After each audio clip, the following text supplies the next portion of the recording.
Pessoal, então na aula de hoje a gente começa uma unidade nova da disciplina de eletromagnetismo, que é chamada de campos magnetostáticos, tá? Ou seja, campos magnéticos invariantes no tempo.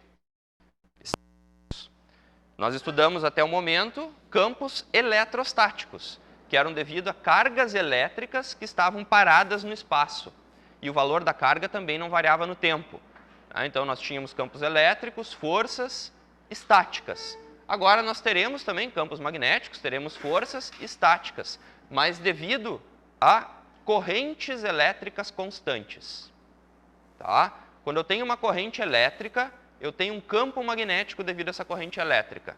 O valor da corrente elétrica não vai mudar, vai ser constante, CC, corrente contínua. Ok? E essa corrente não variando no tempo gera um campo magnético estático, por isso que a gente chama de magnetostática. Tá? Bom, eu vou começar a aula apresentando alguns exemplos que eu me deparei aí ao longo da minha carreira profissional, especificamente a pós-graduação, no caso, né? Onde eu tive que recorrer a conhecimentos da magnetostática para fazer o projeto dos circuitos eletrônicos que eu estava trabalhando. Tá? Então eu quero mostrar para vocês aqui que por mais que vocês achem que a disciplina de eletromagnetismo não tem uma aplicação direta, dependendo da área que vocês forem, vocês vão precisar dos conhecimentos do eletromagnetismo. E às vezes a área que a gente se especializa não tem nada a ver com eletromagnetismo. No meu caso, me especializei em quê? Em eletrônica. Tá? Não tenho especialização nenhuma em eletromagnetismo, apesar de estar lecionando a cadeira aqui para vocês. Mas eu me deparei com desafios de eletromagnetismo lá, que eu tive que revisar conteúdos para conseguir projetar aqueles conversores. Então vamos falar rapidinho aqui o que eu estudei na pós-graduação e onde que tinha eletromagnetismo inserido aqui, só para vocês verem que onde a gente menos espera esses desafios aparecem. Tá? Esse conteúdo aparece. Bom, como eu disse para vocês, a minha área de especialização foi eletrônica. Né? Eu trabalhei ali no GPOC, durante o mestrado e durante o doutorado. O que eu fiz durante o doutorado, pessoal? Eu estudei fontes CA de potência. O que são fontes CA de potência? Vocês já usaram no laboratório, não sei se vocês já foram para o laboratório alguma vez, usaram aquelas fontezinhas CC que a gente ajusta ali 5, 10, 15 volts, limita o valor da corrente, alimenta o circuitinho eletrônico. Quem aqui nunca usou uma fontezinha no laboratório? Não tenha vergonha de dizer. Todo mundo, então, já tem um pouquinho de experiência nisso. Aquela fontezinha que a gente usa lá no laboratório é uma fonte CC. Né? Então, a gente ajusta um nível de tensão constante. Uma fonte CA, a gente ajusta um nível de tensão alternado. Ajusta o valor RMS. Por exemplo, 220 volts, 110 volts, 90, enfim. Tá? No caso específico do meu trabalho, era uma fonte CA de potência que, além de eu gerar a senoide, por exemplo, em 60 Hz, eu adicionava a essa senoide em 60 Hz perturbações, adicionava conteúdo harmônico. Ou seja, em vez da senoide ser bem bonita em 60 Hz, ou 400 Hz, que era o meu caso aqui, eu adicionava a essa forma de onda outras componentes. Adicionava uma senoide, por exemplo, com o triplo da frequência. O que resultava nisso? Se eu somasse essa forma de onda com essa forma de onda? Resultava numa forma de onda assim, ó. Tá? Só um exemplo aqui. Então, essa fonte CA que eu trabalhei tinha o propósito de gerar formas de onda com distorção. Para quê? Por que eu tinha que gerar uma forma de onda com distorção? Para ensaiar equipamentos eletrônicos. Tá? No caso específico aqui eram equipamentos eletrônicos para aviação. Então lá na aviação, os equipamentos eletrônicos funcionam com uma frequência, ou são CC, entrada CC, ou corrente alternada, 115 volts, 400 Hz. Então a alimentação lá na aviação não é 60 Hz, é 400. Tá? E não é 220 volts, é 115. Okay? E esses equipamentos eles têm que funcionar mesmo se a tensão de alimentação deles for distorcida. Mesmo tendo uma tensão distorcida, eles têm que continuar operando. Então existem normas que dizem qual a tolerância do equipamento à distorção. Então, se eu alimentar ele com uma senoide, com uma dada distorção harmônica, ele tem que continuar funcionando. Então, a gente tem que testar esse equipamento, se realmente ele funciona sob essas condições. Então, a fonte que foi desenvolvida, que não é essa aqui da foto, tá? Essa aqui é uma fonte comercial, só como exemplo. Vocês vão ver que é bem mais feia, é um protótipo, né? De bancada, então não tem esse case aqui na volta. Servia para gerar senoides com distorção, ou valores CC também com distorção inserida em cima, para testar equipamentos de aviação. Ok? Bom, dando uma olhada aqui nessa fonte, o que tem dentro dela, pessoal? Aqui nós temos a rede de alimentação, né, 220 volts, por exemplo. Existe um estágio de entrada. O que é feito no estágio de entrada? É feita a retificação do sinal, ou seja, o sinal de corrente alternada é convertido para corrente contínua. Tá? Depois nós temos um estágio de isolação. Então, aqui pode ter um conversor que isola a tensão de saída com relação à tensão de entrada. Por que existe a necessidade de isolação? E ela não precisa estar aqui, tá? Ela pode estar lá na saída também, não tem problema nenhum. Pode estar aqui na entrada também, não tem problema nenhum. Tá? Mas há um estágio de isolação. O estágio de isolação é para proteger o operador. Se o operador encostar num fio aqui na saída, ele não vai encostar, por exemplo, na fase que está vindo aqui da rede. Ó. Então, ele não corre o risco de encostar na fase e tomar um choque. Então, a isolação aqui é por questão de segurança, isolação galvânica. Tá? Depois, nós temos um estágio de amplificação. O que faz o estágio de amplificação? É o estágio responsável exatamente por gerar essas formas de onda. É um amplificador. O amplificador, para quem gosta de áudio, aí, deve saber que existem amplificadores classe D, que são amplificadores chaveados, normalmente para baixas frequências, né, subwoofer, normalmente. Existem amplificadores lineares, que têm alta qualidade do sinal sintetizado. Daí pode ser usado para toda a faixa de frequências, né, de 20 Hz a 20 kHz, mas é especialmente útil para altas frequências, porque afinal a baixa frequência pode ser um amplificador chaveado. Certo? Então, temos um estágio amplificador e temos ainda um estágio de saída, que pode ter um filtro. Aqui, no meu caso, tinha um filtro LC. Bom, eu vou abrir depois esse bloquinho aqui para vocês e esse bloquinho aqui para vocês. O estágio de isolação, estágio de amplificação, e vai aparecer lá o filtro de saída também. No caso da fonte que eu desenvolvi, eu tinha tanto um conversor classe D, chaveado, que é para baixa frequência, digamos assim, quanto um conversor linear. Tá? Então, tinha dois conversores trabalhando juntos, duas tecnologias que são aparentemente excludentes, na verdade, elas foram colocadas juntos no mesmo conversor, na mesma fonte. Olhando para cá, pessoal, onde que vocês acham que tem eletromagnetismo envolvido? Era só eletrônica que eu trabalhava, eletrônica e um pouquinho de controle. Onde vocês acham que tem eletromag aqui? Aqui no estágio de isolação, obrigatoriamente eu vou ter que ter um transformador. Tá? Então, aqui tem eletromagnetismo. Se usam os conceitos de eletromagnetismo, principalmente da magnetostática, para fazer o projeto do transformador. Apesar de trabalhar com tensões alternadas, correntes variantes no tempo, as frequências são razoavelmente baixas. Então, dá para trabalhar com conceitos de magnetostática. Aqui no filtro de saída, ó, nós temos indutores, temos capacitores. Então, magnetostática, eletrostática, conceitos de eletromagnetismo. Além disso, pessoal, aqui ó, no estágio de entrada nós também temos eletromagnetismo. Nós temos ali chaves, transistores, diodos. Dentro de um diodo tem um campo elétrico, que tem que ser vencido para o diodo entrar em condução. Dentro de um transistor, dependendo do tipo de transistor, se for um transistor de efeito de campo, nós temos campo elétrico, que é o que permite a passagem ou não da corrente elétrica, estreitando ou não o canal que tem dentro do transistor. Tá? No estágio de amplificação, nós também temos diodos, transistores, então também tem eletromagnetismo. Aqui, digamos assim, num nível mais macroscópico, né? E aqui num nível mais microscópico, mas a gente tem eletromagnetismo.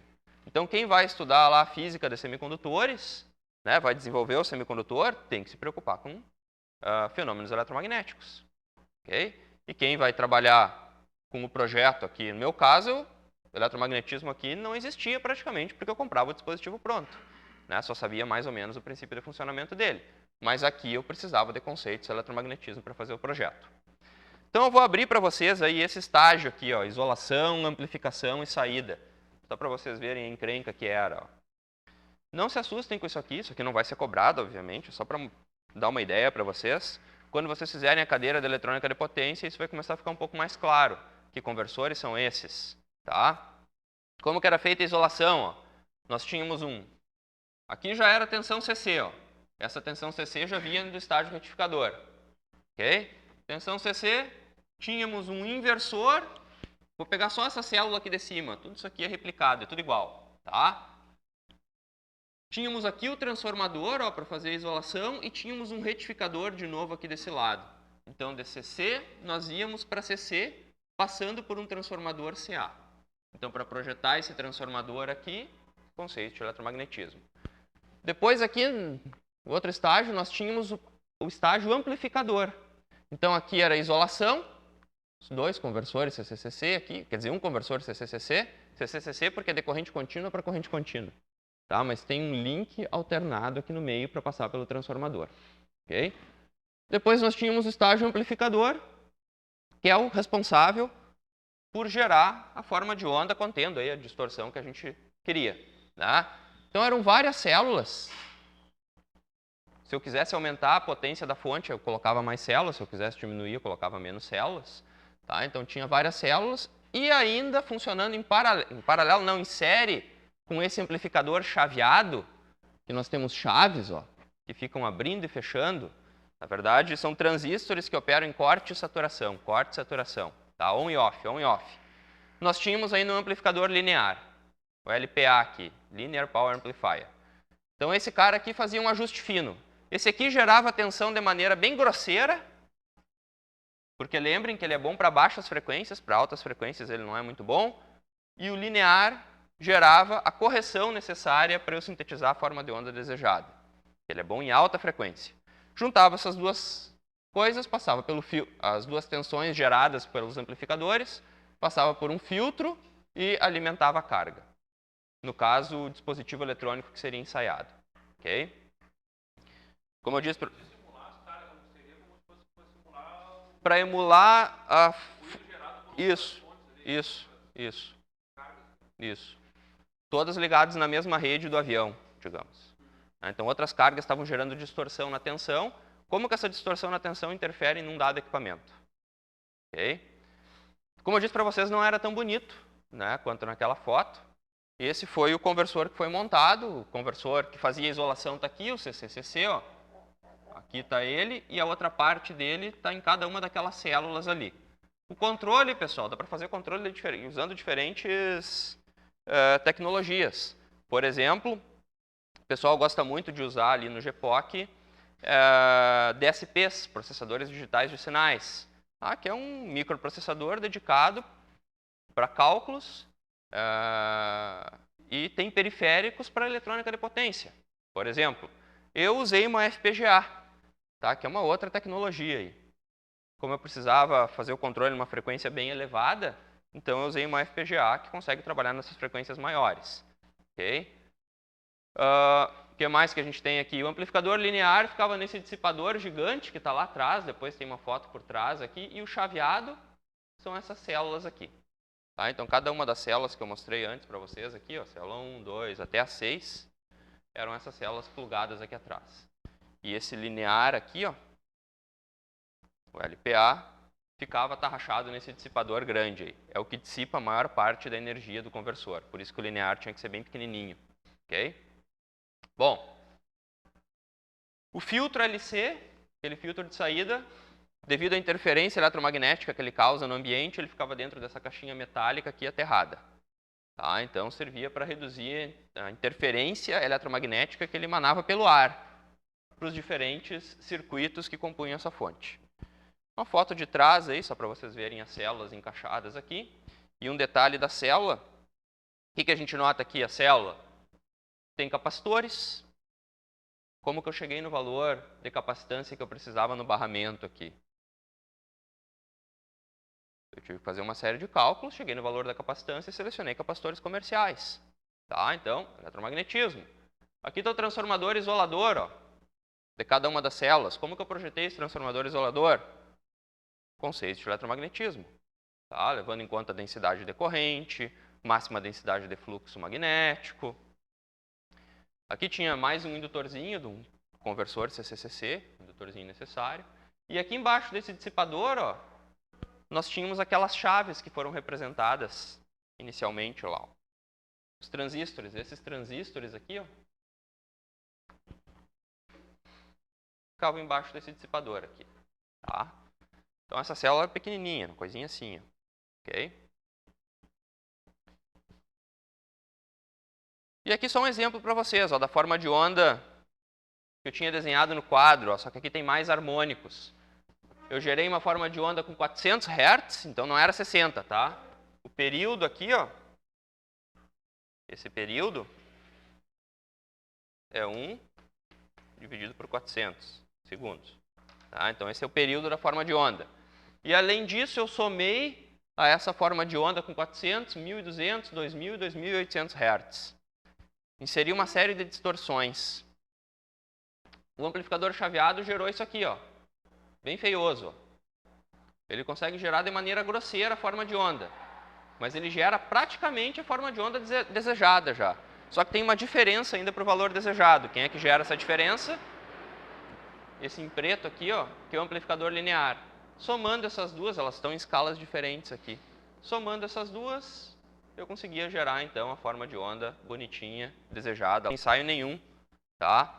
Mas só a síntese de uma forma de onda triangular.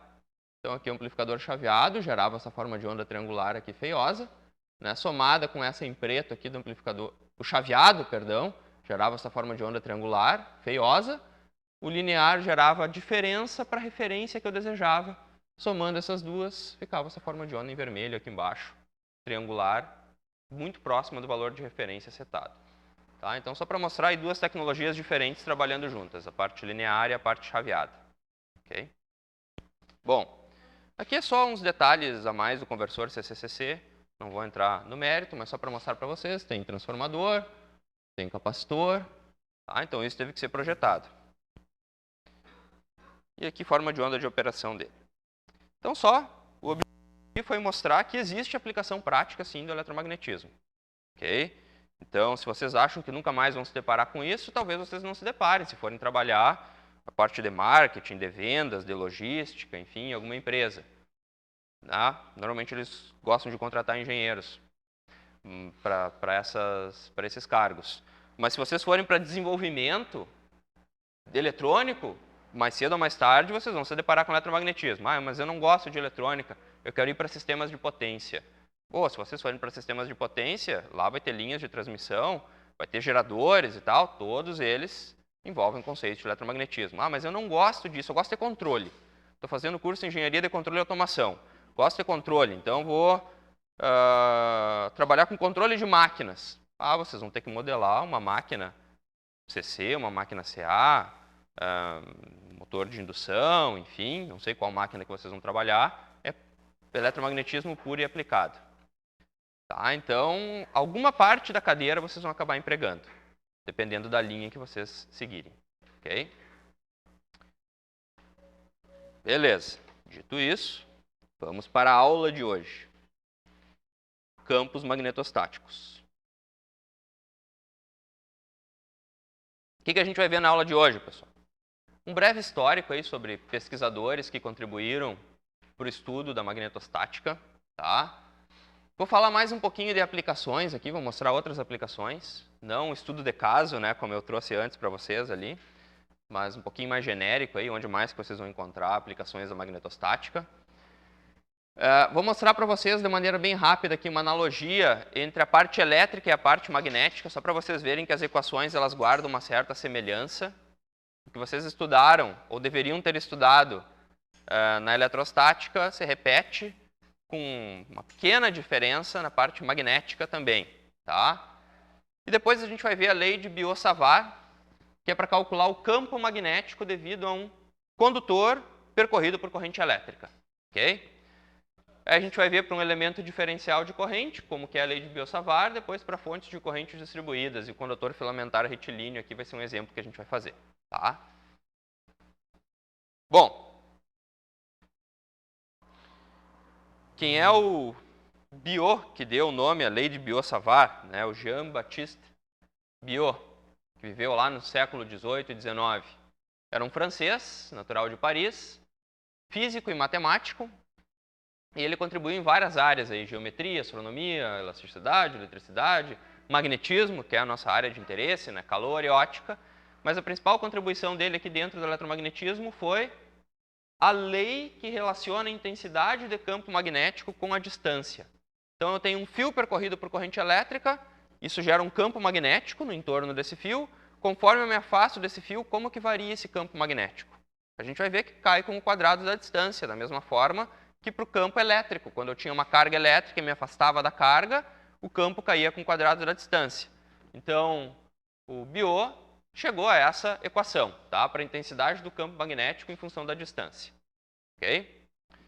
Tem mais uma outra figura aí que muito presente. A gente vai estudar a lei de Ampère depois, em campos magnetostáticos. André Mary, não sei como pronuncia o nome dele, Ampère, foi contemporâneo aí do Biot, físico, matemático e filósofo, também francês. É o que dá nome à unidade de corrente elétrica, né, em homenagem a ele, o Ampère. Nunca estudou numa escola, foi alfabetizado aí pelo pai dele, né, estudou diferentes assuntos aí. Ele foi o responsável por definir como medir o fluxo de corrente elétrica. Por isso que a unidade de corrente elétrica se chama ampere, em homenagem a ele. Okay? Ele introduziu o conceito de elemento de corrente elétrica, que a gente vai ver logo mais, e estudou a força entre elementos de corrente. Então, as principais contribuições que a gente vai estudar agora. Bom, quando eu falo de campos magnetostáticos, eu estou me referindo a campos que são gerados por correntes invariantes no tempo. O que é uma corrente invariante no tempo? Vamos começar lá da eletrostática. Quando eu tinha cargas elétricas que estavam paradas, vou colocar cargas positivas, tá? Cargas elétricas paradas. Essas cargas elétricas geravam um campo elétrico.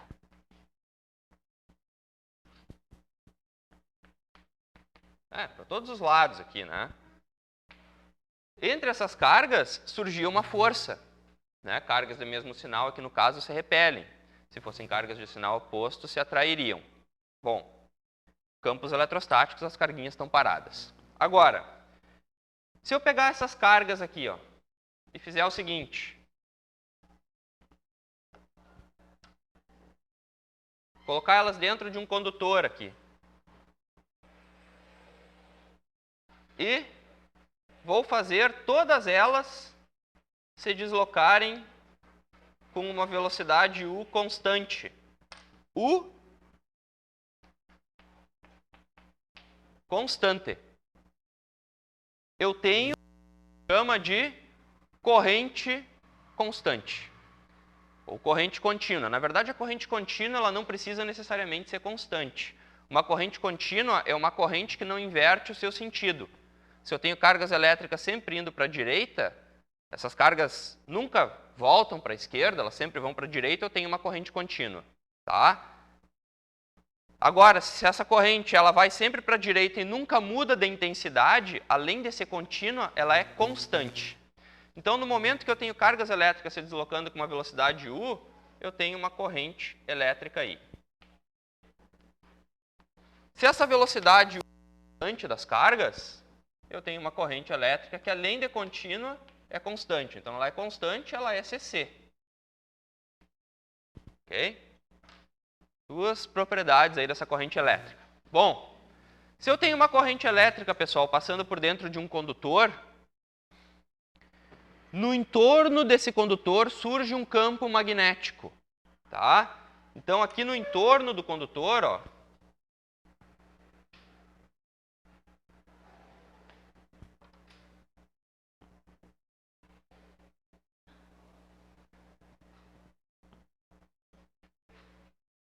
vai surgir um campo magnético H.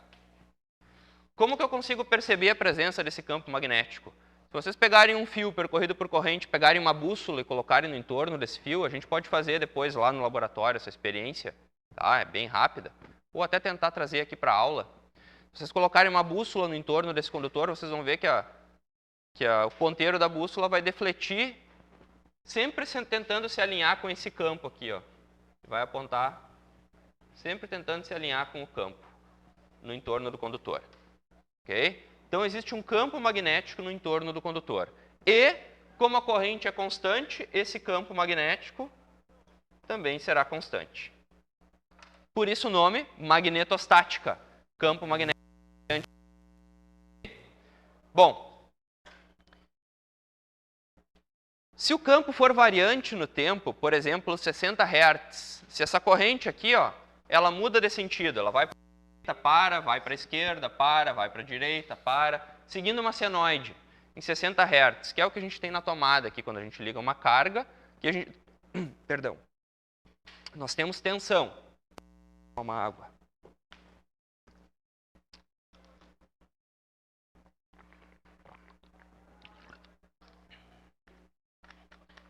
Na tomada nós temos tensão. Quando nós plugamos uma carga, passa a circular uma corrente elétrica. Essa corrente elétrica tem 60 Hz. Fica mudando de sentido. Não é CC e não é constante. Mas a frequência de 60 Hz é uma frequência baixa. Do ponto de vista eletromagnético, uma frequência bem baixa. Então, os conceitos que nós estudamos na magnetostática podem ser empregados também para analisar correntes elétricas que são variantes no tempo, mas que apresentam frequência baixa. O que é uma frequência alta? É uma frequência na faixa aí de kHz, centenas de kHz ou megahertz. Ou gigahertz, então nem se fala. Tá? Isso é uma frequência alta. Bom, onde que a gente usa, então, magnetostática? Onde mais?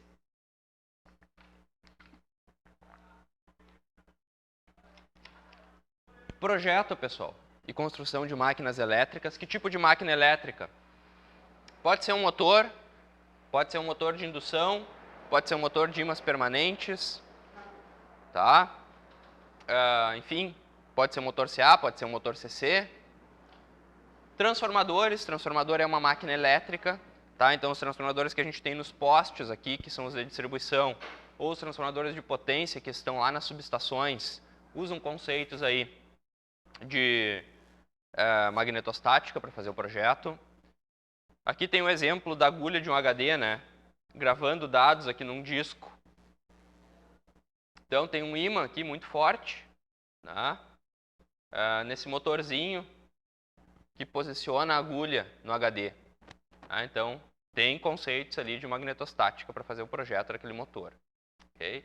E para fazer a gravação aqui também, ela é magnética a gravação, né? Bom, onde mais? Trens de alta velocidade. Nós temos a levitação magnética. Eu tenho um videozinho agora aqui na sequência para mostrar para vocês. Tá? Então, levitação magnética.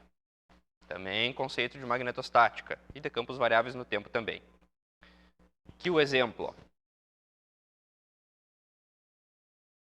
Levitação magnética empregando supercondutores. O fenômeno que acontece aqui, nós temos um ímã aqui embaixo, e aqui nós temos um material que, quando refrigerado próximo a 0 Kelvin, ele se torna um supercondutor. O que acontece aqui nesse caso? Aqui também tem conceito de campos variantes no tempo. Mas o que acontece aqui? Ó? Quando é o rapaz que está demonstrando aqui a experiência, quando ele posiciona esse disquinho próximo ao ímã, é induzida uma corrente nesse disquinho. E essa corrente tende a se opor ao movimento. Então, tenderia, digamos assim, a empurrar o disquinho de volta. Só que se o disquinho for empurrado de volta, vai surgir uma corrente em sentido contrário, tentando trazer o disquinho para perto do ímã de novo. Então, ele fica preso, ele fica locked, como o rapaz aqui se refere. Tá? Ele fica preso no campo magnético desse ímã, na posição que ele coloca o disquinho. Aqui ele vai colocar agora nessa simetria aqui, ó, imitando um trilho. Então nós temos levitação magnética no caso. Pode ser usado em transporte. Daqui a pouquinho ele vai virar essa mesa aí. Então a gente pode ter levitação magnética ao contrário também. Não precisa ser só sustentando o peso do disco. Muda a condutividade do material. A temperatura, um material que, por exemplo, era isolante, se torna um material condutor quando ele é refrigerado. Não sei que material que era, ele não disse no vídeo. doing the same it can thing. hang I'm upside locking down. it upside down, and then it is suspended. Fantastic. Okay. Tá? Um exemplo aí. Beleza. Bem rapidinho aqui, ó. Depois vocês vão ler com calma isso e vão se assustar, tá? Mas eu vou mostrar só algumas equações para vocês, fazendo um paralelo aqui entre os campos eletrostáticos que nós estudamos e os campos magnetostáticos. Porque eu quero dar mais ênfase na parte final da aula, tá? Que é um exemplo que a gente vai fazer aqui no quadro. Lá no campo elétrico, pessoal, nós vimos que a força entre duas cargas era proporcional ao produto das cargas sobre 4πε0, distância ao quadrado, no sentido do vetor unitário, né, que aponta de uma carga para outra, no sentido do vetor distância. Aqui, para campos magnéticos, nós vamos ver a lei de Biot-Savart. O que diz a lei de Biot-Savart? Diz que a intensidade, que o vetor densidade de fluxo magnético, B, no caso, ele é proporcional ao elemento de corrente, isso aqui se chama elemento de corrente. Isso aqui seria um elemento de carga, uma carga elétrica, tá? Aqui eu tenho um elemento de corrente, que é a corrente vezes um pequeno comprimento do fio, como se fosse uma carga, ok? Sobre 4π distância ao quadrado, no sentido perpendicular ao elemento de corrente e ao vetor unitário AR, que leva ao ponto de interesse, que aponta para o ponto de interesse. Tá? Então são equações que, apesar de uma primeira vista serem muito diferentes, na verdade não são. Aqui o ε0 está aqui embaixo, que é a permissividade.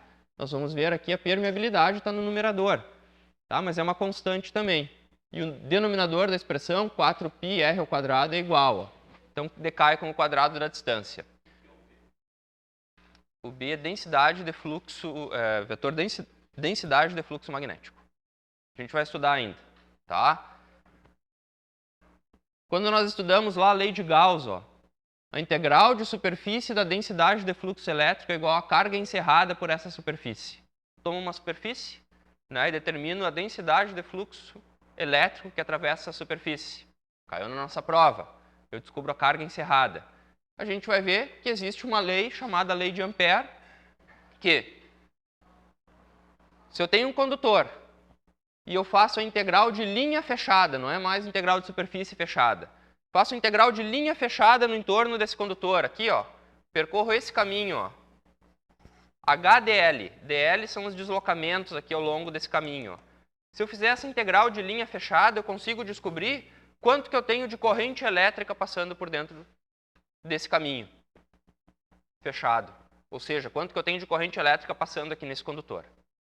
Ok? Essa é a lei de Ampère. Eu descubro a corrente encerrada. O que mais?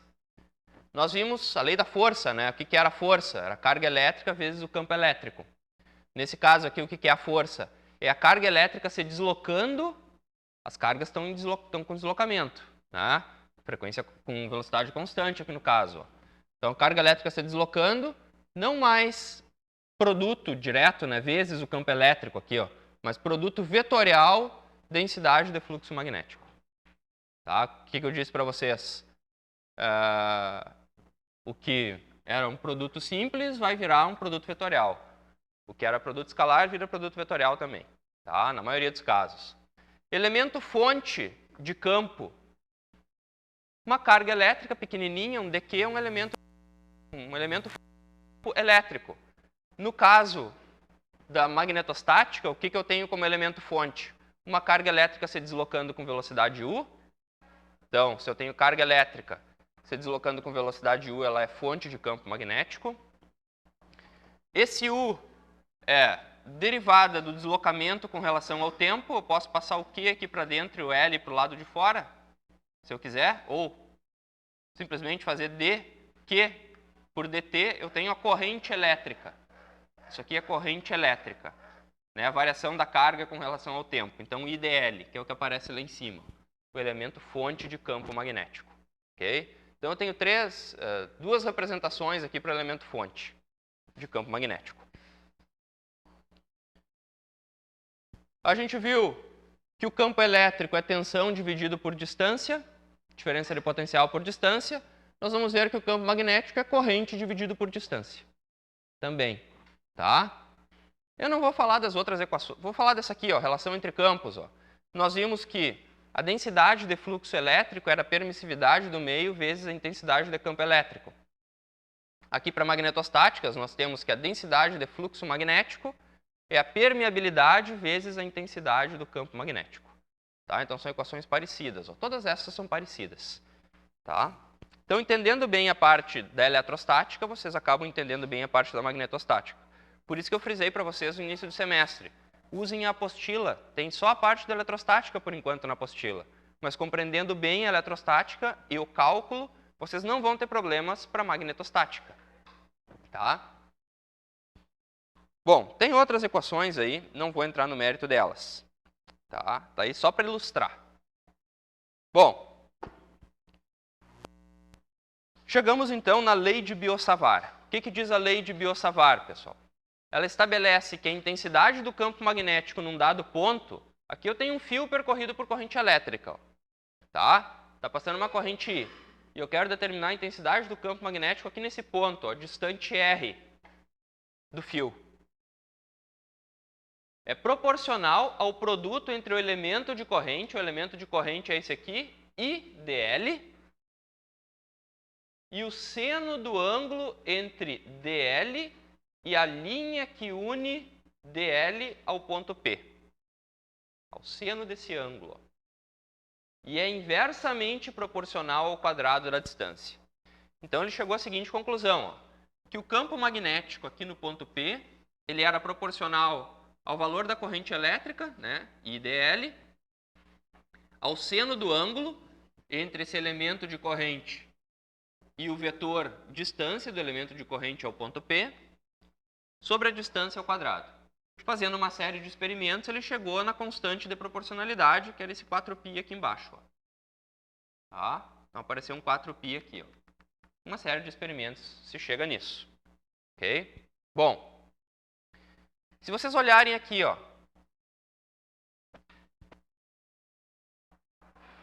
DL e R e seno de θ, existe uma operação, pessoal, entre vetores que me dá o seno do ângulo entre eles. Que operação é essa? Produto vetorial. Tá? Se vocês pegarem esse elemento aqui infinitesimal, ó, que tem tamanho 1, perdão, não necessariamente tamanho 1, tá? Esse elemento é infinitesimal, e fizerem o produto vetorial com um elemento de tamanho 1, que dá o sentido do vetor R, se vocês fizerem isso, ó, eu tenho aquele DL vindo para cá. Ó. Se vocês pegarem o vetor unitário AR, que está vindo para cá, tá? Aqui vocês têm um ângulo alfa. Se vocês fizerem DL, produto vetorial AR, o que isso vai resultar? Módulo do primeiro, DL. Módulo do segundo, 1. Seno do ângulo entre eles, seno de alfa. DL, seno de alfa. DL, seno de alfa. Então, isso aqui agora vai ser escrito na forma de produto vetorial. Tá? Então, vai ficar assim, ó. IDL, produto vetorial AR sobre 4πr ao quadrado. Ou, se vocês não quiserem trabalhar com vetor unitário aqui, quiserem colocar o vetor distância, é só dividir por R aqui no denominador de novo, que fica R ao cubo. Ok? Nada de novo aí, muito novo com relação ao que a gente já viu na parte da eletrostática. Qual é a orientação do campo magnético? Se vocês olharem aqui nessa figura, está desenhado aqui o campo magnético entrando. Depois eu vou definir bem o que é esse símbolo para vocês, tá? Mas o campo magnético está entrando no plano. Eu desenhei aqui, ó, que o campo magnético está em torno do condutor. Né? Então, se ele está em torno desse condutor aqui, ó, nesse caso aqui, ele está nesse lado entrando, desse outro lado ele está saindo do plano do quadro. O produto vetorial traz essa informação junto. Por que o produto vetorial traz essa informação junto? Quando eu faço produto vetorial desse DL com esse AR, o resultado é perpendicular a ambos. Lembram o que é o produto vetorial? é a área do paralelogramo formado entre os dois vetores e... Aqui vai ficar ruim de desenhar, né? Tá, desenhar aqui assim. Perpendicular a ambos os vetores. O tamanho do resultado, né, o módulo do resultado é a área. E o resultado e o vetor resultante é perpendicular a ambos. Então, o produto vetorial, aqui no caso, traz essa informação também, que o campo magnético ele está entrando aqui no plano, nesse caso. Quando a gente estudou campo elétrico, para onde que apontava o campo elétrico? No mesmo sentido do vetor distância. Né? Dependendo da carga, né? Podia ser no mesmo sentido ou em sentido contrário ao vetor distância. Para carga positiva no mesmo sentido, para carga negativa em sentido contrário. Nesse caso aqui, ó, hoje está trecha a minha garganta. É perpendicular ao vetor distância, tá? E ao elemento infinitesimal de corrente.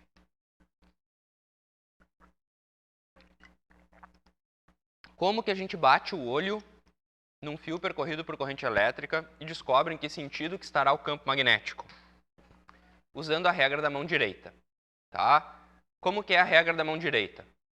A gente põe o nosso polegar no sentido da corrente e os outros dedos indicam o sentido do campo magnético, tá? Nesse caso aqui, ó, corrente está indo para lá. Corrente está indo para lá, é o sentido de deslocamento das cargas positivas. O campo magnético está entrando aqui embaixo, saindo aqui em cima, descendo aqui na frente, subindo lá atrás. Tá? Então, olhando daqui de onde eu estou olhando, ó, ele está em sentido horário. Aí, vocês já sabem isso, né? Mas só para documentar, quando vocês enxergarem esse símbolo aqui, ó, significa que o campo ou a corrente elétrica, eu posso desenhar também o condutor, né? Eu poderia estar olhando esse condutor aqui de frente, a corrente vem vindo. Ó. Então, eu estou vendo a ponta da flecha, corrente saindo do plano, ou campo magnético saindo do plano. Se eu enxergo esse símbolo, quer dizer que o campo ou a corrente elétrica estão entrando no plano, é a bunda da flecha ali. Tá? Beleza. Pessoal, a gente pode ter corrente elétrica numa linha, o que é uma linha? Um fiozinho bem fininho percorrido por corrente elétrica. Posso ter corrente elétrica numa linha. Posso ter corrente elétrica numa superfície. Posso ter corrente passando aqui, ó, numa superfície. Onde que eu tenho corrente numa superfície? Naquele transformador de potência que eu mostrei para vocês lá no início da aula, os condutores, não pensem vocês que são fios fininhos. Principalmente no lado de baixa tensão do transformador. Normalmente são barras. Tá? Então eu tenho um plano que conduz corrente elétrica. E eu posso ter corrente elétrica num volume. Essa barra também pode ser tratada com volume, porque afinal de contas tem largura e tem altura. Tá? Então eu tenho três possibilidades aí de condução de corrente elétrica. Corrente numa linha, corrente em uma superfície e corrente em um volume. Ok? Aqui está a representação para vocês. Ó. Corrente numa linha, corrente numa superfície, andando em toda a superfície, corrente no volume, ocupando todo o volume aí do condutor. Tá? O elemento infinitesimal de corrente aqui, pessoal, perdão, o elemento, diga.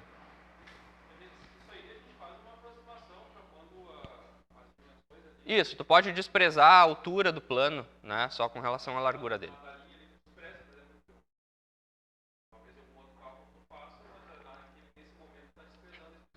Sempre é volume, na verdade, né? Na vida real, sempre é volume, só que a gente pode aproximar muitas vezes por uma linha, por um plano, ou, no caso, quando não é possível, usa o volume. Tá? Bom, o elemento fonte aqui de campo magnético é o IDL. O elemento fonte aqui de campo magnético é o KDS. E o elemento fonte de campo magnético aqui é o JDV. O que é cada uma dessas variáveis? O que é o K, pessoal? É chamado de densidade de corrente em uma superfície.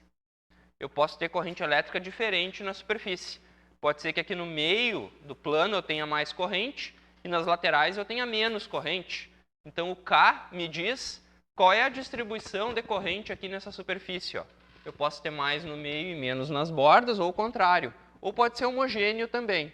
Tá? Então o K é a densidade de corrente numa superfície, unidade ampere por metro. E o J vocês já conhecem. né? O que é o J? É a densidade de corrente elétrica, mas é a densidade de corrente elétrica num volume.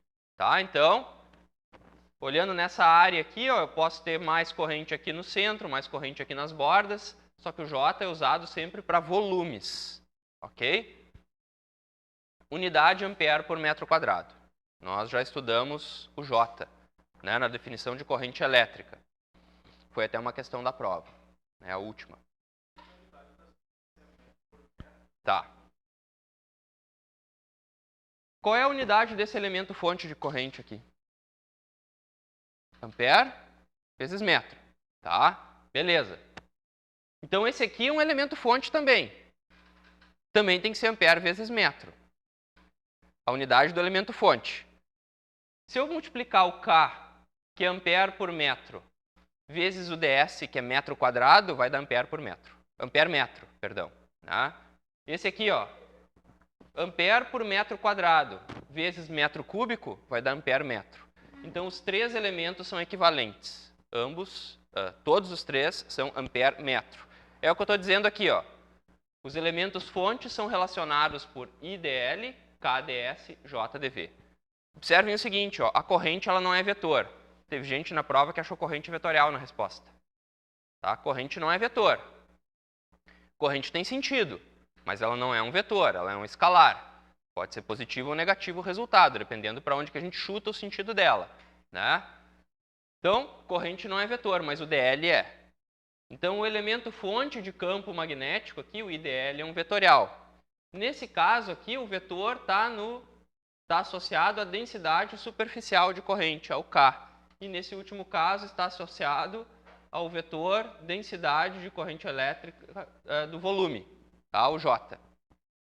Então, IDL é KDS JDV. Como que eu calculo o campo magnético total, pessoal, se eu tenho uma linha? Quando a gente tem só um elemento fonte, a gente não tem o campo magnético. A gente tem, na verdade... Deixa eu pegar o apagador aqui. As equações aí são bem simples de entender. O que dizia a lei de Biot-Savart? Que a intensidade de campo magnético, esse D aqui na frente, ó, é porque nós tínhamos aqui, ó, um elemento IDL. Tá? Isso aqui é o elemento fonte de campo magnético. É só um pedacinho do fio, por isso que eu tenho só um DH. Eu não tenho todo o fio. Ok? Produto vetorial AR sobre 4π R ao quadrado.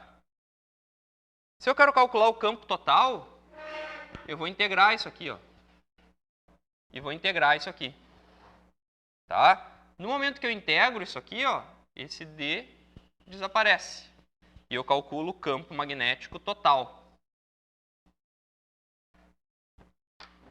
Então, eu vou somar a contribuição do campo magnético de cada um dos elementos de corrente aqui. Os elementos fonte de campo. Vou somar todos eles. A contribuição de todos eles vai me resultar no H. Ok? Mesma coisa para a superfície. Vou fazer uma integral de superfície aqui no caso. Mesma coisa para o volume, fazendo uma integral de volume. Vou somar a contribuição dos elementos fonte. E vou descobrir o campo magnético total. A gente vai fazer um exemplo com isso. Que é esse aqui. Ó. Tá? Então, eu vou resolver no quadro esse exemplo para vocês. Que é o seguinte. Ó. Determinar o campo magnético H, aqui num ponto P, devido a uma corrente que percorre um condutor filamentar retilíneo de comprimento finito AB. Então, aqui está o fio, ó. Ele sai do A e vem até o B apenas. Tá, pode ser um pedaço de uma espira aqui, ó. Tá, eu estou olhando só esse pedaço aqui de fio, ó, que sai de A e vai até B. A corrente está subindo. Como que é o campo magnético aqui no ponto P, devido a esse fio percorrido por uma corrente I? É o que a gente vai tentar descobrir. Tá? Então, vamos lá.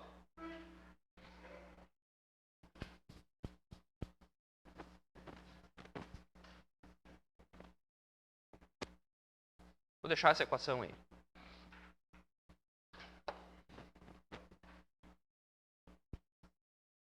Bom, primeiro passo, pessoal. Vamos descobrir quem é.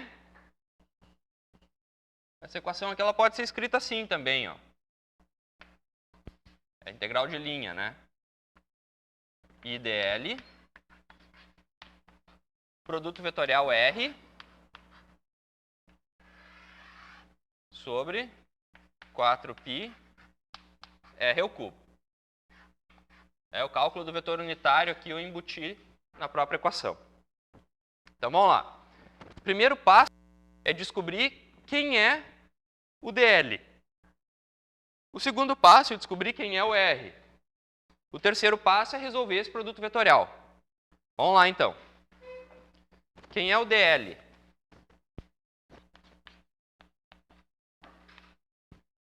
Quem que vocês acham que é o dl aqui, pessoal? Eu vou fazer esse desenho aqui no quadro, tá?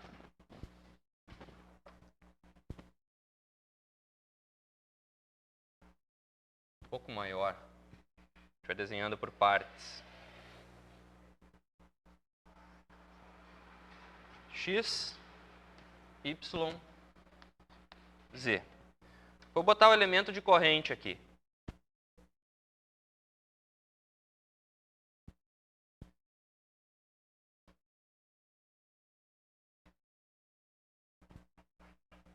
Começa aqui no ponto A, termina aqui no ponto B. E eu estou interessado em descobrir quanto que é a corrente elétrica aqui nesse ponto, ó. Corrente elétrica não, perdão. O vetor intensidade de campo magnético aqui no ponto P. Tá? Bom.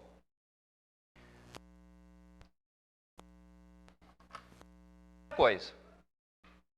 Vamos usar a regra da mão direita e descobrir para onde que aponta esse campo magnético. A corrente aqui ela está subindo, ó. O I está subindo. Usando a regra da mão direita, polegar no sentido da corrente, os outros dedos indicam o sentido do campo. Aqui no ponto P, o campo magnético está entrando no plano, tá? Então eu tenho aqui, ó, o H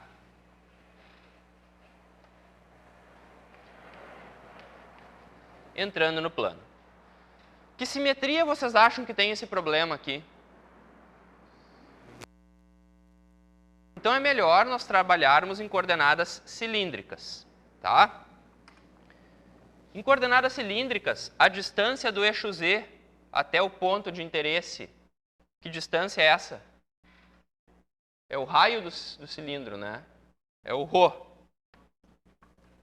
Essa distância aqui é o ρ. Tá? Beleza. O que eu vou fazer agora? Eu vou definir aqui um elemento, ó, infinitesimal de corrente, um elemento fonte de corrente elétrica. Vou colocar aqui, então, o dl, o IDL, o elemento fonte, IDL. Esse elemento fonte, ele está gerando um campo magnético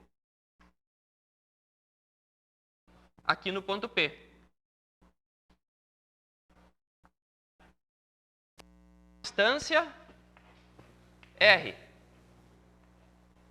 Ponto P está a uma distância R do elemento de corrente. Certo? Que altura que está esse elemento de corrente? Ele está numa altura Z.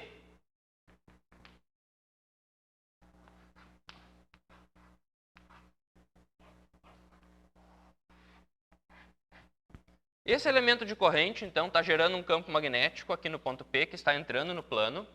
Está a uma distância R do ponto P. E eu vou escrever, então, primeiro, o que é o dl. Olhando aqui, pessoal, o que é o deslocamento diferencial? Nesse caso, é igual ao quê? dz no sentido de AZ.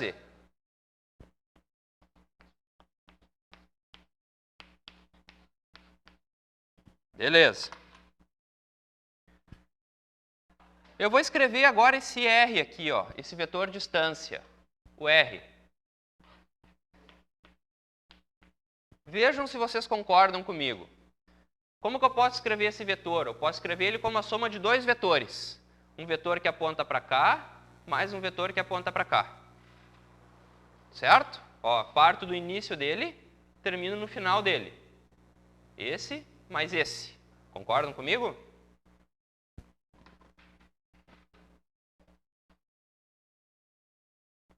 Que vetor seria esse, ó? Que tamanho tem esse vetor? Daqui para cá. Não, aqui, ó. Tem tamanho Z. De menos a Z. Então, Z no sentido de menos a Z. Mais, que tamanho tem esse vetor aqui? Rho. E está apontando para onde? No sentido de a Rho. Mais Rho no sentido de a Rho. Beleza. Descobri quem é o DL, descobri quem é o R.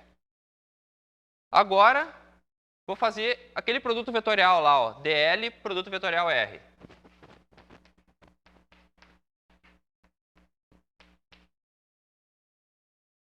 Eu vou escrever aqui, tá?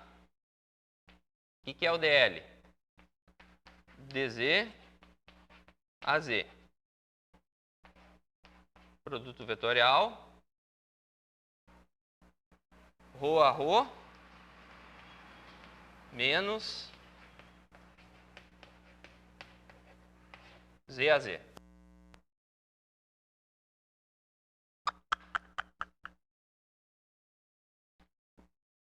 Vou fazer a distributiva, ó. Vou multiplicar aqui e vou multiplicar lá.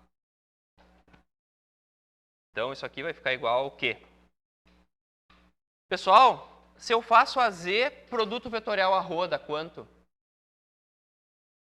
Módulo do primeiro, módulo do segundo, seno do ângulo entre eles. Qual é o ângulo que tem entre a Z e a Rho? 90 graus. Então, isso aqui vai dar 0. Quando eu fizer esse produto vetorial, esse com esse, dá 0. E quando eu fizer o produto vetorial desse com esse? Não dá 0, nada. Seno de 90 graus. Vamos desenhar aqui, ó.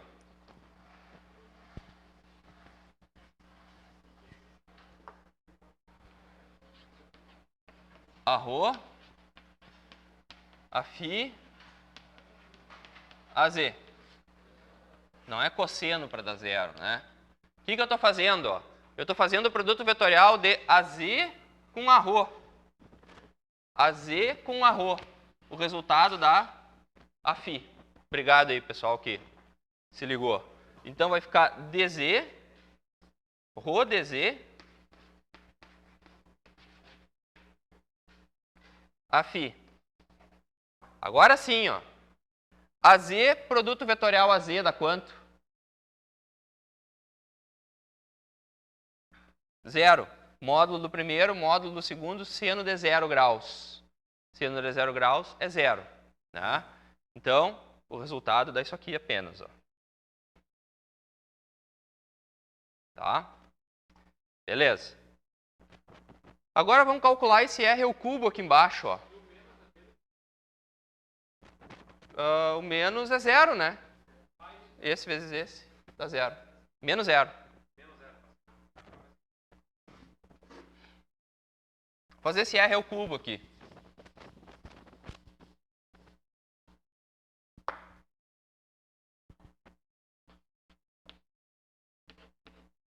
R ao cubo vai ser igual ao quê? Primeiro tem que calcular o módulo do R. O que é o módulo do R? Z ao quadrado mais Rho ao quadrado. Isso? Ou Rho ao quadrado mais Z ao quadrado, né? Como vocês preferirem.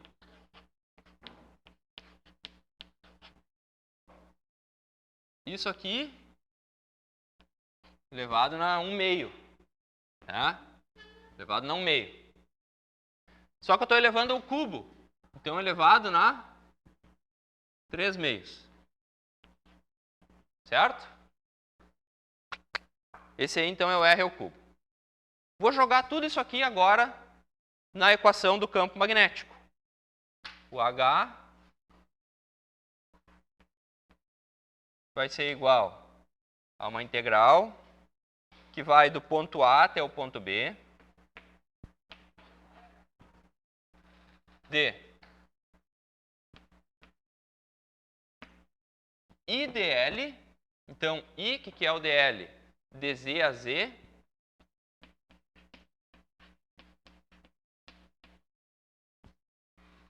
dl produto vetorial R, a gente já fez, né, o dl produto vetorial R. É ρ dz a φ.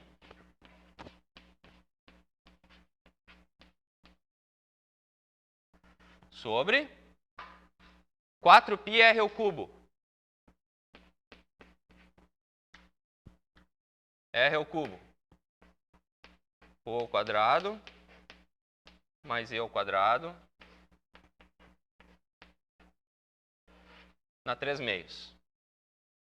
Quem quiser resolver essa integral, fique à vontade. Tá? Não é tão trivial resolver essa integral. Por que não é trivial, pessoal? O que é o ponto A aqui, na verdade? É z igual a um z1. Né? E o que é o ponto B? É um z2. Que é a única variável aqui que está mudando. Eu saio de um z1 e vou até um z2. E eu tenho que integrar, obviamente, com relação a z. Com relação a z. E o z está embutido aqui embaixo. Ó. Z ao quadrado, ainda por cima, somando com ρ ao quadrado elevado na 3/2. Então, vocês já sabem o que a gente tem que fazer, né? O que você faz nesses casos? Eu vou deixar assim indicado, daí eu quero ver vocês usarem na prova depois. Mudança de variável. Tá? A gente vai ter que fazer uma mudança de variável aí. Que mudança de variável a gente vai fazer? Seguinte, ó. Eu vou dizer que aqui, ó, eu tenho um ângulo alfa. E eu não vou integrar mais de z1 até z2. Eu vou integrar de alfa 1 até... Bem torto, né?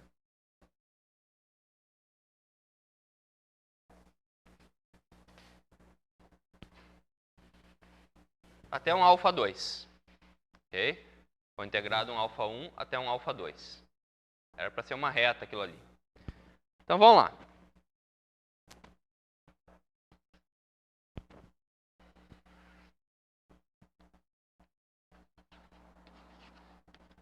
O que é a tangente de alfa? Cateto oposto sobre cateto adjacente. Cateto oposto, ρ. Cateto adjacente, z. Tá? Então, tangente de alfa, cateto oposto, ρ, sobre cateto adjacente, z. Ou seja, z é igual a ρ sobre tangente de alfa, que é igual a ρ vezes cotangente de alfa. Descobri quanto que vale o z. É ρ vezes cotangente de alfa. Por que eu descobri quanto que vale o z? Porque eu quero me livrar desse z que tem aqui na expressão. Ó. E eu tenho que me livrar do dz também. Tenho que me livrar do z e do dz. Como é que eu faço para encontrar o dz? Deriva o z. Então, dz com relação a alfa. Vai ser ρ, derivada de cotangente, pessoal. Ah, como é que vocês não sabem qual é a derivada da cotangente? Menos cossecante. Tá? Deixa eu ver se é mesmo. Menos cossecante ao quadrado. Menos cossecante ao quadrado de alfa. Tá? E aqui, de alfa. Então, esse é o dz, ó. Menos ρ cossecante ao quadrado de alfa, de alfa.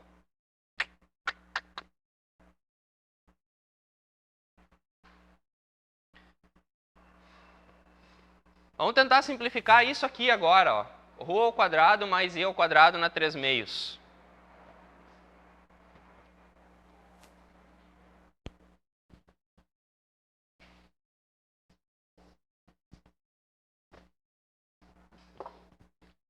Rho ao quadrado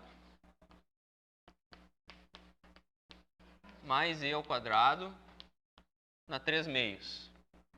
Isso aqui vai ser igual ao quê? Rho ao quadrado mais Z ao quadrado. Rho ao quadrado cotangente ao quadrado de alfa.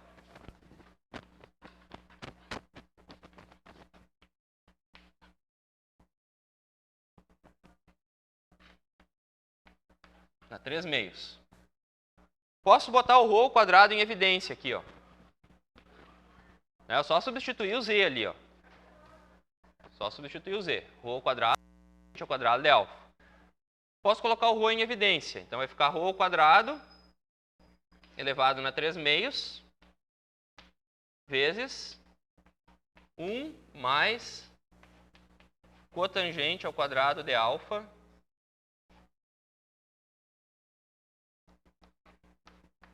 na 3/2. Pessoal, 1 mais cotangente ao quadrado de alfa é cossecante ao quadrado de alfa.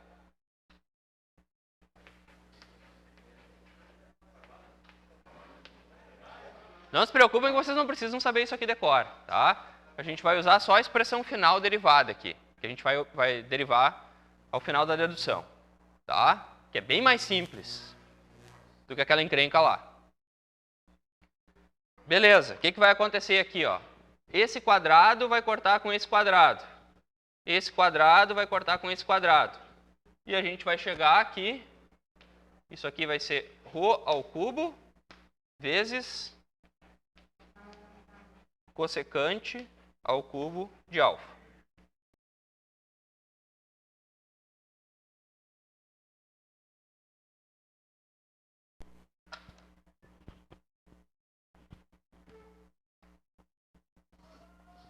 Agora tem que jogar tudo isso aí, pessoal, nessa expressão aqui, ó. Tá? Como é que eu posso fazer isso? Onde que eu posso fazer? Eu vou ter que apagar aqui, vocês vão ter que me ajudar, tá? Primeira coisa que a gente vai fazer vai ser tirar para fora da integral que é constante. O I é constante, o 4π é constante. Vamos tirar para fora da integral, tá? Vou apagar tudo sem encrenca aqui, então.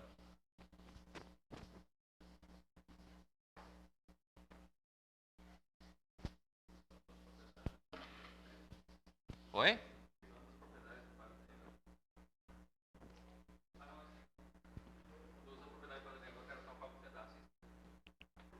Vamos lá. H vai ser igual ao quê, então? O que sai para fora da integral aí?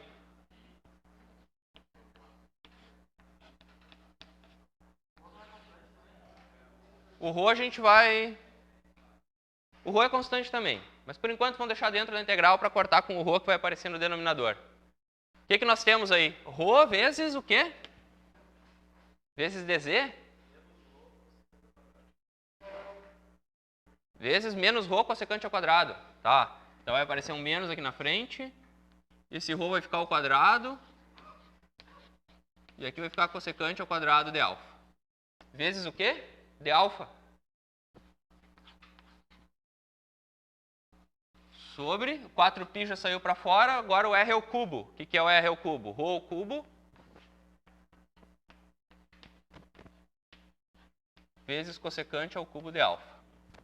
E aqui está o motivo pelo qual eu não tirei o Rho para o lado de fora. Eu posso cortar aqui, com tudo isso aqui de cima. Ah, isso aqui vai dar 1. E essa integral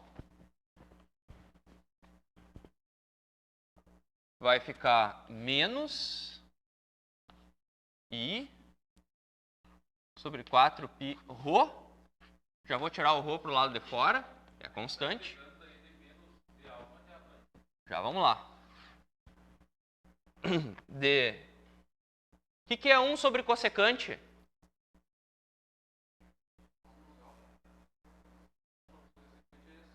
Seno. Então, seno de alfa. Estamos integrando de alfa 1 até α2. O α1 é o ângulo do ponto A, o α2 é o ângulo do ponto B, né, que está representado aqui na figura. Continuamos integrando de A até B, mas não mais em função da coordenada Z, e sim em função do ângulo α. Ok? E agora fica barbada. Integral de seno, pessoal. Menos cosseno.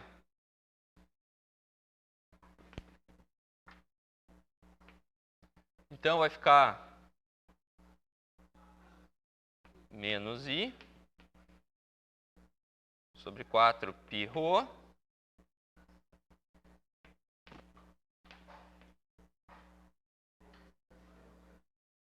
menos cosseno de alfa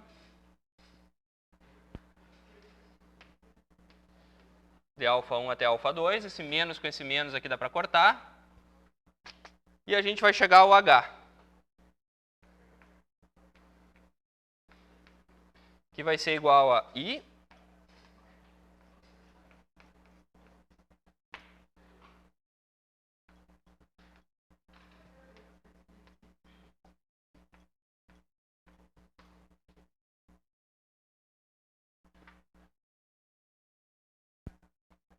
Só que a gente está esquecendo uma coisa aqui. O Aφ. Olhem se a expressão original não tinha um Aφ multiplicando aqui. Tá, então a gente esqueceu do Aφ aqui, ó.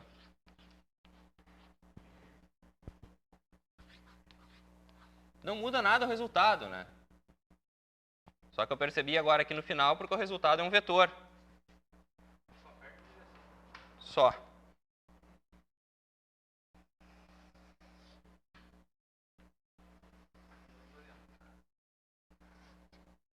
Um vetor desorientado.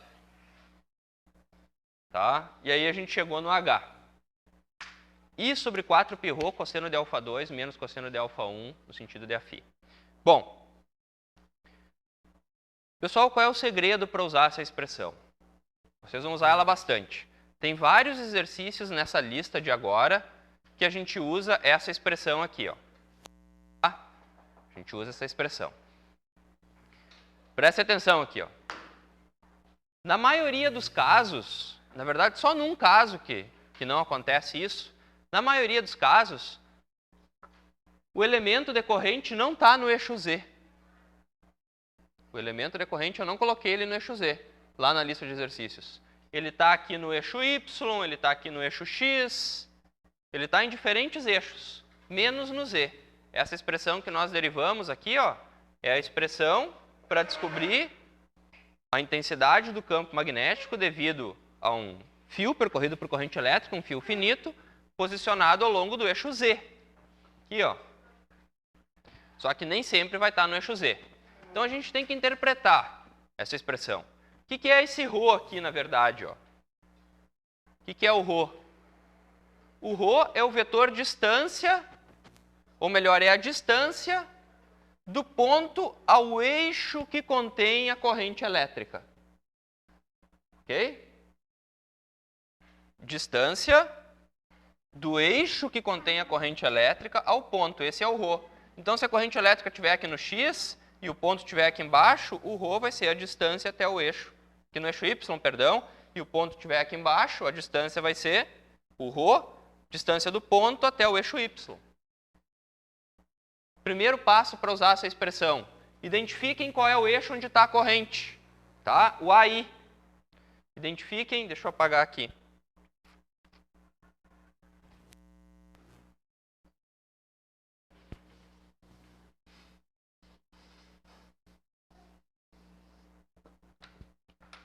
Identifiquem o eixo onde está a corrente. Nesse nosso caso aqui, o eixo onde está a corrente é qual eixo? AZ.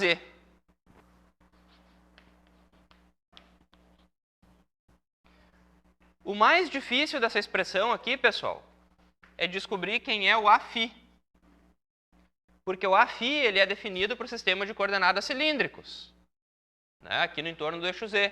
E se nós estivermos no entorno do eixo Y ou no entorno do eixo X? A gente tem que descobrir quem é o Aφ. Como que eu descubro quem é o Aφ?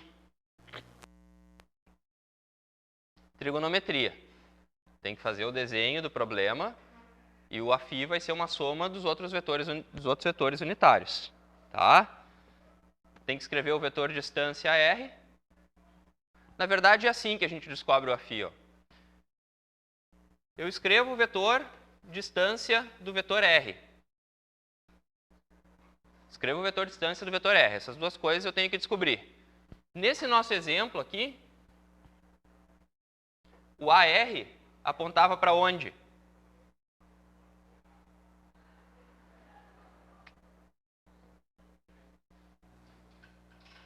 Teria que calcular o vetor unitário dele, né? Teria que calcular o vetor unitário. O AFI, pessoal,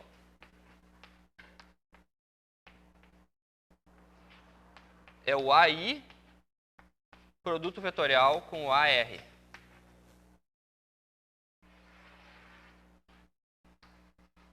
Regrinha geral para vocês aí.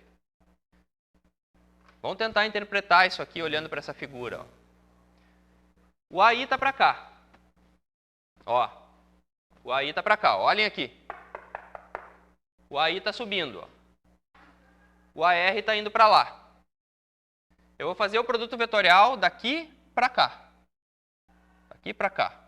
O resultado, lembram da regra da mão direita para o produto vetorial? A gente estudou uma regra da mão direita para o produto vetorial. Eu estou saindo daqui e vindo para cá. O resultado está apontando aqui para dentro do plano. Tá? Está apontando no sentido de giro aqui. Está apontando no sentido de AFI. Então, nesse caso aqui, dá exatamente o AFI. Se vocês fizerem o AI, produto vetorial com AR, o resultado vai dar AFI mesmo. Só que se a corrente não estiver no eixo Z, estiver no eixo Y ou no eixo X, isso aqui não é AFI, é um AFI entre aspas. Pode ser a X mais a Z, pode ser a X mais a Y, pode ser qualquer coisa, menos AFI. Tá? Então, o passo sempre é identifiquem qual é o sentido da corrente. O vetor R, conhecer quem é o R, né? Escrevam o R e encontrem o AR. Depois façam AI, produto vetorial AR, e vocês vão descobrir quem é o AFI de verdade para o problema que vocês estão solucionando. Ok? Bom.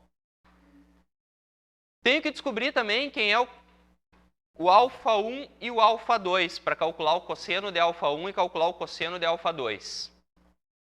Nesse caso aqui é o que está desenhado aqui.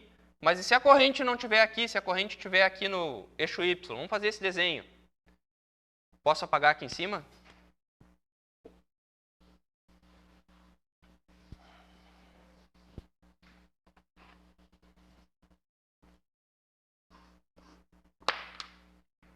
Supondo que a corrente esteja aqui no eixo Y. Ó.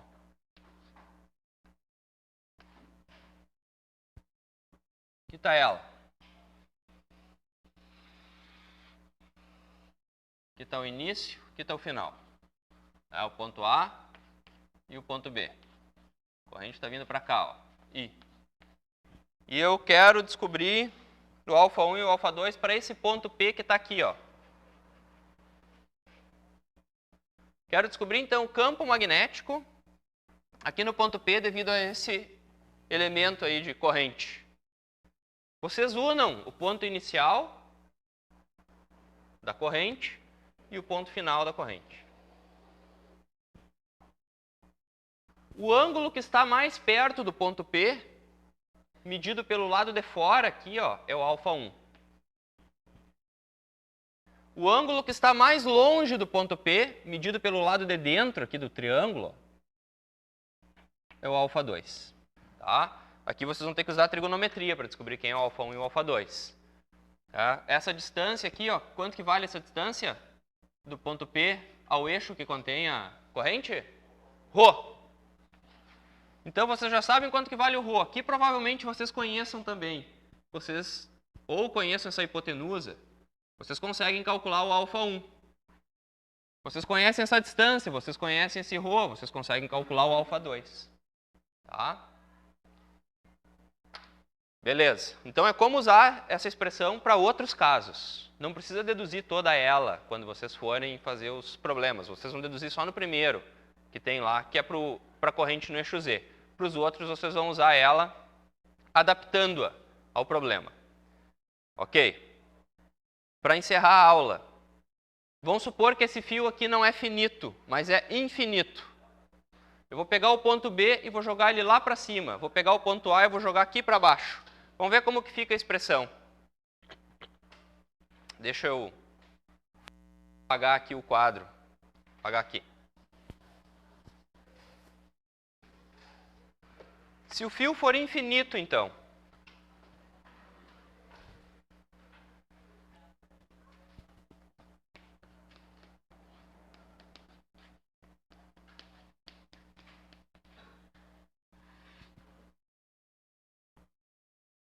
o que vai acontecer com alfa 2, pessoal? Se eu pegar esse B e levar ele lá para cima. Esse ângulo ó, vai fechando, fechando, fechando, fechando, fechando, até que atinge zero. E o que vai acontecer com alfa 1? Se eu vou levando o ponto A para baixo, ó, vou levando o ponto A aqui para baixo, o alfa 1 vai abrindo, abrindo, abrindo, abrindo, até que ele atinge aqui 90 graus. E se eu continuar indo, ele vai continuar espacando, tá? Até 180.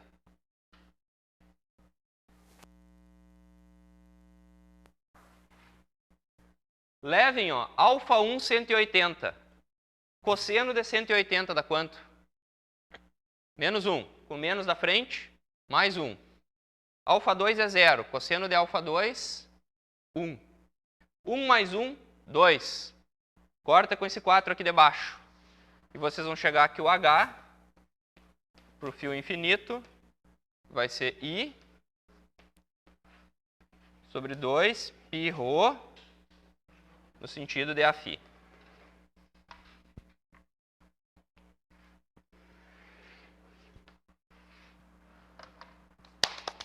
Ok? Beleza. Eu não ia contar para vocês antes, porque eu queria ver vocês sofrendo um pouquinho, tá? Mas toda essa dedução está aqui, ó. Tá? Bom, fazer uma rápida revisão aí, então, do que a gente viu na aula de hoje, pessoal. A gente viu as aplicações aí da magnetostática, onde que ela é aplicada. Máquinas elétricas, a parte da informática, ali o HD foi o que eu dei o exemplo para vocês, mas em memórias de estado sólido também. Trens de alta velocidade, a parte da levitação magnética. Não só magnetostática, mas campos variáveis no tempo aí nesse caso também, tá? Mas se usa conceitos em magnetostática. A gente viu também que existe uma equivalência entre a eletrostática e a magnetostática. As expressões elas têm uma semelhança entre si, todas elas. Onde numa é produto escalar, no outro vira produto vetorial, tá? E a gente viu quem são os elementos fontes de corrente, ou seja, o menor elemento que gera um campo magnético. Esses elementos fonte são definidos por IDL, KDS e JDV. Ampere vezes metro, né? Ampere vezes metro e ampere vezes metro. O K é a densidade superficial de corrente, o J é a densidade volumétrica de corrente elétrica. E a gente viu como que se define a orientação do campo magnético empregando a regra da mão direita. Polegar no sentido do campo, os outros dedos indicam o sentido... Polegar no sentido da corrente, perdão, os outros dedos indicam o sentido do campo. Né? Nesse caso aqui a corrente está subindo, ó. Então, pela regra da mão direita, olhando de cima, eu tenho um campo em sentido anti-horário. Ok? Muito obrigado. A gente se vê então na quarta-feira da semana que vem.